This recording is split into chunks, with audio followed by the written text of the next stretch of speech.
teman-teman, apa kabar semuanya? Semoga kita semua dalam keadaan sehat walafiat. Amin ya rabbal alamin. Sebelum masuk ke videonya, saya akan memperkenalkan diri saya terlebih dahulu. Nama saya Aldi Wijaya Dalimunte. Saya sedang kuliah di jurusan Pendidikan Agama Islam, Fakultas Ilmu Tarbiyah dan Keguruan, Universitas Islam Negeri Sunan Kalijaga. Adapun materi yang akan kita bahas kali ini ialah hasil perkembangan ilmu pengetahuan pada masa dinasti Abbasiyah. Yuk kita lihat videonya. Yang pertama ialah ilmu hadis. Ilmu hadis adalah ilmu yang mempelajari tentang hadis, dari sanad, perawinya, isinya, dan lain-lain.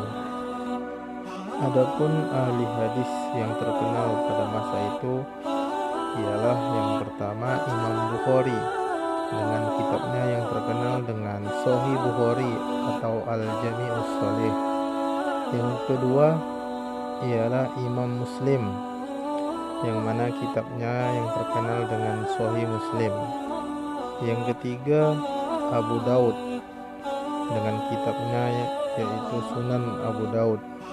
Yang keempat ialah Ibnu Majah dengan kitab hadisnya Sunan Ibnu Majah. Yang kelima ialah At-Tirmizi sebagai kitabnya Sunan Tirmizi. Yang kedua ialah ilmu tafsir. Ilmu tafsir adalah ilmu yang menjelaskan tentang makna atau kandungan ayat Al-Quran, sebab-sebab turunnya ayat atau asbabun nuzulnya, hukumnya, dan lain-lain. Adapun ahli tafsir yang termasyhur ketika itu, yang pertama ialah Abu Zarir At-Tabari dengan tafsirnya Al-Quranul Azim sebanyak 30 juz. Yang kedua ialah Abu Muslim Muhammad bin Bahar Isfahani, yang mana tafsirnya berjumlah 14 jilid. Yang ketiga ialah ilmu tasawuf.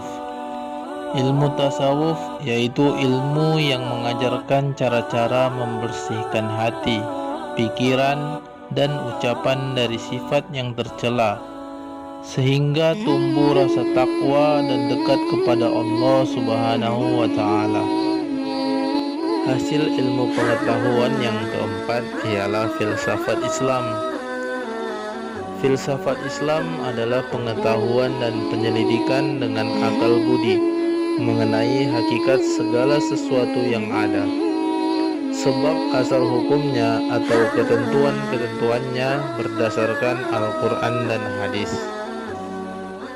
Adapun manfaat filsafat Islam adalah untuk menemukan hakikat segala sesuatu sebagai ciptaan Allah dan merupakan bukti kebesarannya.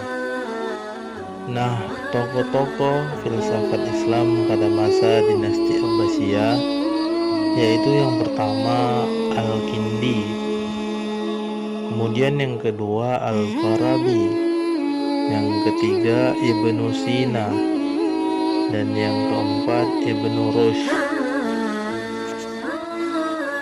Hasil perkembangan pengetahuan pada masa dinasti Abbasiyah yang kelima yaitu ilmu fikih. Ilmu fikih yaitu ilmu yang mempelajari tentang hukum-hukum Islam, yaitu segala sesuatu yang diwajibkan, dimakruhkan, dibolehkan, dan yang diharamkan oleh agama Islam. Dan yang keenam ialah sejarah. Sejarah ialah ilmu yang mempelajari tentang berbagai peristiwa masa lampau yang meliputi waktu dan tempat peristiwa itu terjadi, baik pelakunya, peristiwanya, dan disusun secara sistematis. Di dalam Quran Surah Yusuf ayat 111 telah dijelaskan bahwa sejarah itu mempunyai pelajaran atau hikmah, yang mana bunyi artinya ialah sungguh pada kisah-kisah mereka itu terdapat pengajaran bagi orang-orang yang mempunyai akal, Hasil perkembangan ilmu pengetahuan pada masa dinasti Abbasiyah yang ketujuh ialah matematika.